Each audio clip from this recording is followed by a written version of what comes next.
Namba 7, ijtinabu najasa, kujiepusha na nini? Na najis, fi badanihi, katika mwili wake, wa thawbihi, na nguo yake, wa buqatihi, na sehemu anaoswalia. Wa buqatihi, na nini? Na sehemu. Waziri, nini maana buqa? Badan mwili. Badanihi maana yake atoe najisi katika mwili wake. Mfano hapa mtoto umemchukua akakukojolea katika mwili wako, imedondokea mfano damu, pia takiwa damu ifanyaje? Iondoshwe. Pia katika nguo takiwa iondoshwe. Sehemu unaoswalia takiwa iondoshwe. Makana salatihi, buqa maana yake ni sehemu unaoswalia. Ni maana buqa? Makana salatihi, sehemu unaoswalia, jina lake inaitwa buqa. Ma'al qudra, pamoja na kuwa na nini? Lakini na uwezo, kwa kauli ya nani? Ya Allah, wa thiyabaka fatahhir, na nguo zako zifanyaje? Uzitaharishe. Maana anakusudia nini? Tahara gani hapa? Na tahara kubwa ya kutaharisha moyo kwanza, lakini pia tahara ya hisia, ya kimana na kihisia. Ya kimana ni ipi? Mfano ushirikina.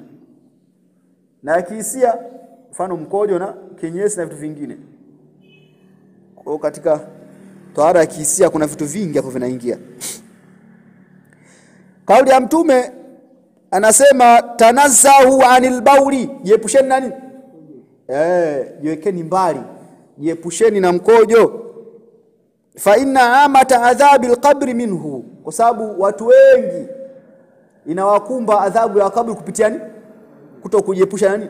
Minhu, kutokana na kutokujifanyia kujiepusha na mkojo. Yani amati nas, yani watu wengi wamekumbwa na janga hili.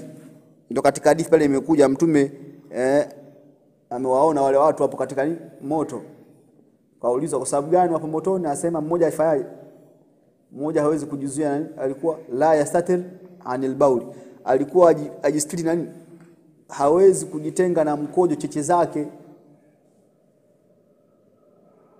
Kuonyesha kwamba kumbe kuna katazo kubwa la kuachia mkojo. Anapoenda chooni kwa anaachia tu hivi, anafungua tu mkuije mwa kama bomba koki.